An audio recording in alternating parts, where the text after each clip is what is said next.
भूर्भुवः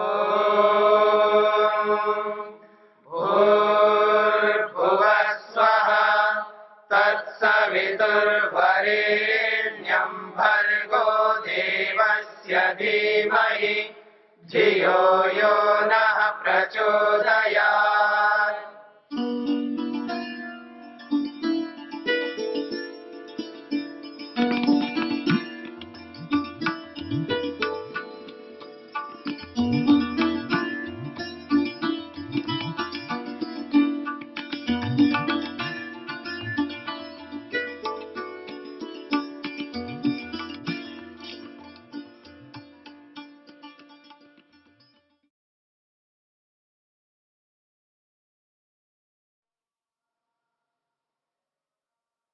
योग विद्या के अंतर्गत मन के स्वभाव पर विचार चल रहा है। सात्विक मन, राजसिक मन और तामसिक मन। जब मन सात्विक रहता है, सात्विक मन में जो ज्ञान होता है, जो जानकारी प्राप्त होती है, वह जानकारी दो वस्तुओं का पृथक पृथक ज्ञान,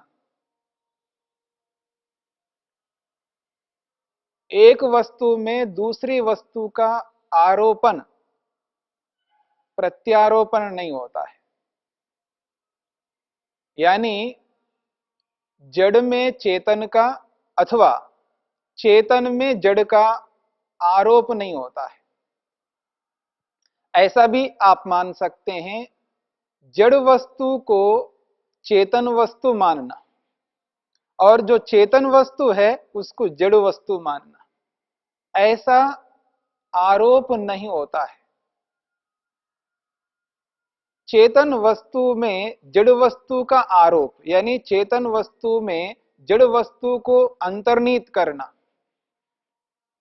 जड़ वस्तु में चेतन वस्तु को देखना अथवा चेतन वस्तु में जड़ वस्तु को देखना, यह है आरोप, प्रत्यारोप। ये जो स्थिति है, यह सत्वगुण मन में नहीं हो सकता। मन के अंतर्गत जब मल नहीं रहता है, अज्ञान नहीं रहता है, रजोगुण का प्रभाव नहीं रहता है, तमोगुण का प्रभाव नहीं था, रजोलेश मलापेतम कहा है। लेश मात्र भी रज का प्रभाव नहीं रहता। स्वरूप प्रतिष्ठम कहा, मन अपने निज रूप में रहता है, उसका जो स्वाभाविकता है, मन की जो स्वाभाविकता है वो सत्वगुण प्रधान रहना। मन अपने निज रूप में रहता है, इसका अर्थ है सत्वगुण उभरा हुआ है, केवल सत्वगुण कार्य करता है, रजोगुण और तमोगुण दबे हुए रहते हैं। उस स्थिति में सत्व पुरुष अन्यता ख्याति की प्राप्ति होती है, यानी विवेक ख्याति की प्राप्ति होती है। विवेक ख्याति सत्व को सत्व और रज को रज, सत्व यानी जड़, रज तम और सत्वगुण, तीनों गुणों से युक्त जो भी पदार्थ है जिसको हम जड़ पदार्थ कहते हैं, उस जड़ पदार्थ को यहां सत्व शब्द से कहा और पुरुष से आत्मा को कहा है, चेतन को कहा है। यानी जड़ और चेतन, इन दोनों का अन्यथा ख्याति, अन्यथा का मतलब है पृथक्त्व और ख्याति का अर्थ है ज्ञान। इन दोनों पदार्थों को भिन्न भिन्न मानना, भिन्न भिन्न अनुभव करना। जैसे शरीर को देख करके व्यक्ति मैं अनुभव करता है, यानी आत्मा को और शरीर को अलग नहीं मानता। मैं ऐसा हूं, मेरा शरीर ऐसा है नहीं बोलेगा। मैं गोरा हूं, यानी गोरे को, गोरेपन को और मैं को एक मान रहा है, यानी इस मैं में गोरेपन को आरोपित कर रहा है। या आप ऐसा भी कह सकते हैं इस मैं रूपी चेतन वस्तु में ये गोरापन रूपी जड़ वस्तु को आरोपित कर रहा है। तब जाकर के बोलता है मैं गोरा हूं, मैं काला हूं, मैं सांवला हूं, मैं नाटा हूं, मैं लंबा हूं। ऐसा जड़ वस्तु को चेतन वस्तु में आरोपित करना,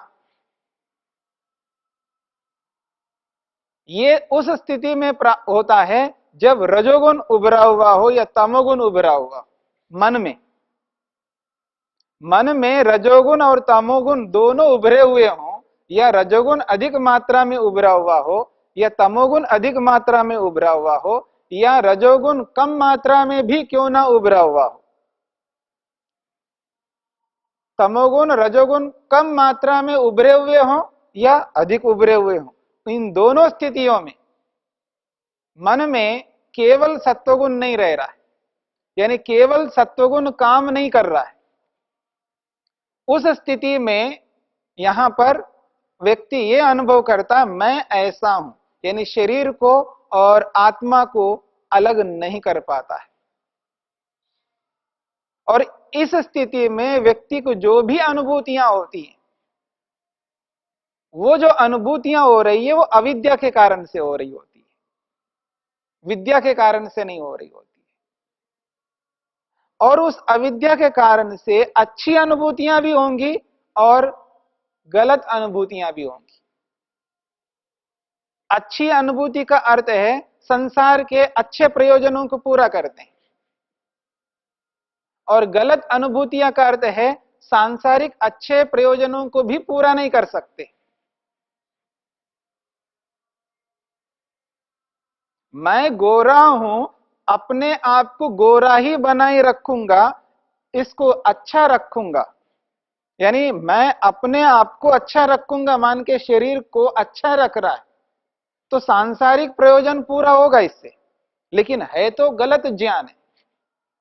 ऐसा करने से उस आत्मा का जो मुख्य लक्ष्य है, मोक्ष रूपी लक्ष्य है, उसकी पूर्ति नहीं हो सकती। सांसारिक रूप से वो अच्छा है, सबसे प्रेम करना, सबके साथ राग रखना, किसी से द्वेष नहीं करना, बहुत अच्छा है। सबके साथ घुल मिल करके रहना, सबको अपना मानना, सबके साथ एक संबंध स्थापित करना, बहुत अच्छी बात है। जिसके पास हम जाएं रहें और उनके साथ में एक अच्छा संबंध स्थापित करता है व्यक्ति, उनको भुलाता नहीं है, उनको भूलता नहीं है। सांसारिक दृष्टि से ऐसा संबंध बनाए रखना, इस संबंध को बनाए रखते हुए आगे बढ़ना, उन्नति करना और आगे बढ़ना सांसारिक दृष्टि से अच्छा है, अच्छा कर्म है। मोक्ष की दृष्टि से, मुक्ति की दृष्टि से ये अज्ञान है। किसी के साथ प्रेम करना, उदाहरण के लिए माता पुत्र को खिलाती है,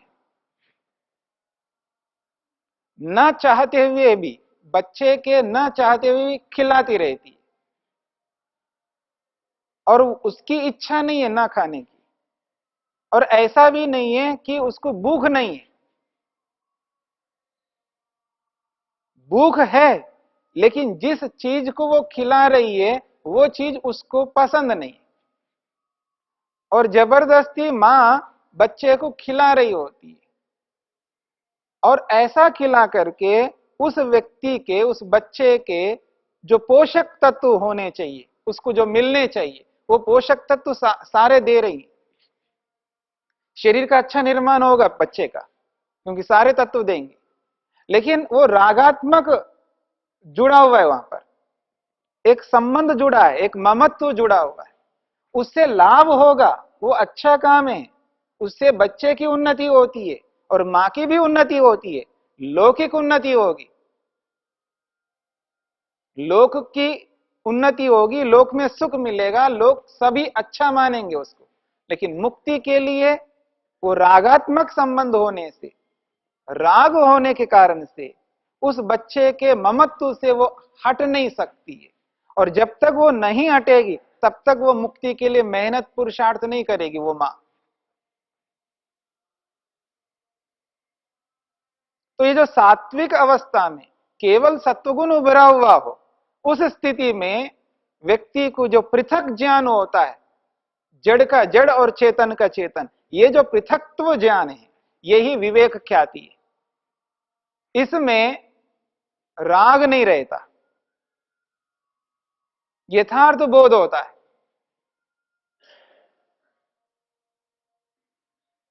उस यथार्थ बोध में व्यक्ति जो अनुभव करता है, उस अनुभूति से व्यक्ति मुक्ति की ओर आगे बढ़ेगा, मोक्ष की ओर आगे बढ़ेगा। और ये जितना भी ज्ञान है जो विवेक ख्याति में प्राप्त होता है, उस ज्ञान के लिए एक बहुत अच्छी बात कही जा रही है, सत्वगुणात्मिका चेयम विवेक ख्याति अतो विपरीता। जो कुछ भी विवेक ख्याति प्राप्त हो रही व्यक्ति की, और वो विवेक ख्याति कैसी है? सत्वगुणात्मिका। ये सत्वगुण प्रधान मन से प्राप्त होने वाला ज्ञान है। ये सत्वगुण मन में रहने वाला ज्ञान है। जो भी अनुभूति हो रही है, जो भी ज्ञान हो रहा है, जो यथार्थता का बोध है, ये जड़ है और ये चेतन है, ये दोनों अलग अलग है। मैं शरीर नहीं हूं, ये जो अनुभूति है, ये अनुभूति जो भी हो रही है, जो भी ज्ञान हुआ और जो भी ज्ञान व्यक्ति के पास है, वो आत्मा में नहीं है। ये अनुभव करना है, वो आत्मा के अंदर नहीं है वो ज्ञान। इसलिए कह रहे हैं अतो विपरीता, अतो चित शक्तितः चेतन शक्तितः आत्मनः विपरीता। आत्मा से वो अलग ज्ञान है, भले ही वो पृथकत्व का ज्ञान है, अलगाव का ज्ञान है, जड़ का जड़ चेतन का चेतन, ये जो ज्ञान है वो ज्ञान आत्मा में नहीं रह रहा है, वो मन में है। सत्वगुण आत्मिका है, सत्वगुण प्रधान वाले मन में रहने वाला ज्ञान है। ऐसे ज्ञान को और आत्मा को मिला के नहीं देखना। वो ज्ञान और आत्मा एक नहीं है, दोनों अलग अलग है। ये आत्मा एहसास करता है, ये अनुभव करता है। वो अलग क्या अनुभव करता है उसकी चर्चा वेद व्यास ने लिखा है। चिति शक्ति ही अपरिणामिनी अप्रतिसंक्रमा दर्शित विषया शुद्धा च अनंता च। वो कहते हैं चिति शक्ति यानी आत्मा, जिसको पुरुष कहा है। सत्व पुरुष अन्यता ख्याति शब्द में जो पुरुष शब्द कहा है, उस पुरुष के लिए यहां पर चिति शक्ति ही शब्द का कथन किया है। चिति शक्ति ही यानी पुरुष। ये चिति शक्ति पुरुष अतो विपरीता, इयम सत्वगुणात्मिका। ये जो सत्वगुणात्मक जो ज्ञान प्राप्त हुआ है, पृथकत्व का जो बोध आत्मा को हुआ है, वो बोध वो ज्ञान अतो विपरीता, इस चिति शक्ति से भिन्न है। वो बोध वो ज्ञान इस आत्मा में नहीं रहेगा। जो भी बोध हुआ, जो भी ज्ञान हुआ आत्मा को, वो बोध वो ज्ञान वो मन में रहता है। मन के अंदर बहुत सारे गुण हैं, बहुत सारी विशेषताएं। जैसे राग मन में रहता है, द्वेष मन में रहता है, वैसा ही ये जो शुद्ध ज्ञान है जो आत्मा को हो रहा है, यानी आत्मा अनुभव कर रहा है।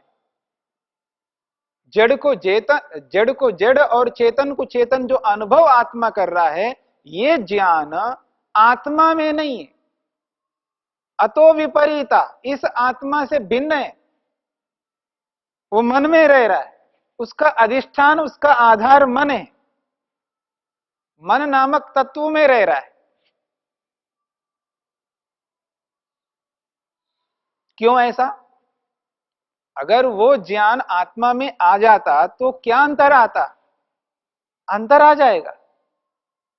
आत्मा का जो स्वरूप है वो बदल जाएगा। जो गुण आत्मा में नहीं है वो आत्मा के अंदर प्रवेश कर रहा है, तो आत्मा की जो स्थिति है उसमें बदलाव उत्पन्न होगा, चेंजेस आएंगे उसके अंदर। जैसे ये जो कपड़ा है, इस कपड़े को पानी में रख दो, कपड़े में बदलाव आ जाएगा। इसलिए कहते हैं अतो विपरीता, इस आत्मा से वो ज्ञान बिल्कुल भिन्न है, आत्मा में नहीं प्रवेश कर सकता।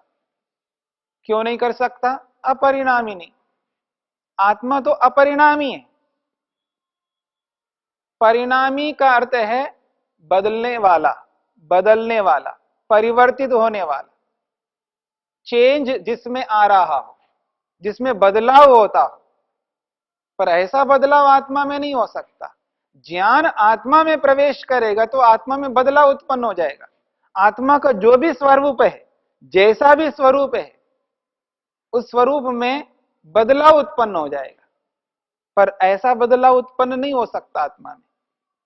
जितना भी ज्ञान हम इकट्ठा कर रहे हैं, जो भी आज हम जानते हैं, ये सारा का सारा ज्ञान, चाहे वो अज्ञान के रूप में हो या वो शुद्ध ज्ञान के रूप में हो, ये सारा का सारा ज्ञान मन में रहता है।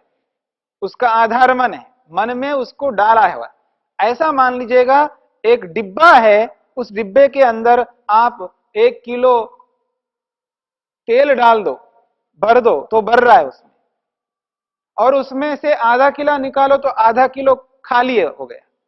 जैसे किसी डिब्बे में आप कुछ डालो तो उसके अंदर आ रहा है, ऐसा ये ज्ञान आत्मा के अंदर प्रवेश नहीं कर सकता। आत्मा उस ज्ञान को अपने में धारण नहीं कर सकता। ऐसा करेगा तो उसमें बदलाव उत्पन्न हो जाएगा। डिब्बा खाली है तो जब उसमें तेल डाल दिया तो उसमें बदलाव उत्पन्न हो गया, वो खालीपन हट गया, याद रखना। और उसमें से निकाला तो भी परिवर्तन हो जाएगा। इसलिए वो कहता ऐसा आत्मा के अंदर वो ज्ञान आकर के उसके अंदर नहीं रह सकता। उस ज्ञान को आत्मा धारण नहीं कर सकता। आत्मा आत्मा के रूप में रहेगा, उसमें कोई परिवर्तन बदलाव नहीं हो सकता। इसलिए वो कहता है ये ज्ञान मन में रहता है। जो भी ज्ञान प्राप्त हुआ, शुद्ध ज्ञान, वो मन में रहेगा। क्यों? आत्मा अपरिणामी है, न बदलने वाला है। बदलाव दो प्रकार के होते हैं। एक ऐसा बदलाव होता है जिस बदलाव से उसमें वैसी स्थिति नहीं आती है जैसी स्थिति फलों में आती है, सब्जियों में आती है। जो हम खाने पीने के जो पदार्थों का प्रयोग करते हैं, उसमें जब बदलाव आते हैं तो वो खाने योग्य नहीं रहता। कोई फल, कोई सब्जी गल जाए, सड़ जाए, अब वो खाने योग्य नहीं रहेगा। ये बदलाव एक अलग प्रकार का बदलाव है। लेकिन कपड़े में भी बदलाव आता है, घड़े में भी बदलाव आता है, मकान में भी बदलाव आता है। ये बदलाव अलग प्रकार का है। इस मकान में बहुत कुछ बदलाव हुआ है, लेकिन ये रहने योग्य है, उपयोग करने योग्य है। कपड़ा भी ऐसा है, पुराना हो गया, ये पुराना जो होना ही यही बदलाव है, लेकिन प्रयोग हो ही रहा है। घड़ा पुराना हो गया, फिर भी बदलाव होने पर भी उसका प्रयोग हम कर सकते हैं। ये एक प्रकार का अलग बदलाव है। लेकिन गल जाना, सड़ जाना, ये जो परिवर्तन है, ये जो बदलाव है, इससे उस वस्तु का प्रयोग हम नहीं कर सकते। ऐसा बदलाव आत्मा में नहीं आ सकते। दो प्रकार के बदलाव हैं। ये दोनों ही प्रकार के बदलाव मन में आ सकते हैं और किसी जड़ पदार्थ में आ सकता है, पर आत्मा चेतन में यह बदलाव नहीं आ सकता। इसलिए कहा चिति शक्ति अपरिणामिनी। चिति शक्ति अपरिणामिनी, न बदलने वाला है।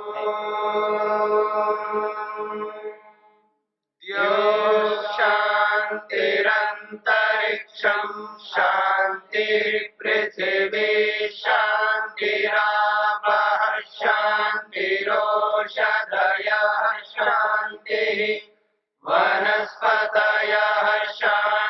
विश्वे देवा शान्तिर्ब्रह्म शान्ति सर्वं शान्ति शान्तिरेव शान्ति क्षमा शान्तिरेधि ॐ शान्ति शान्ति शान्तिः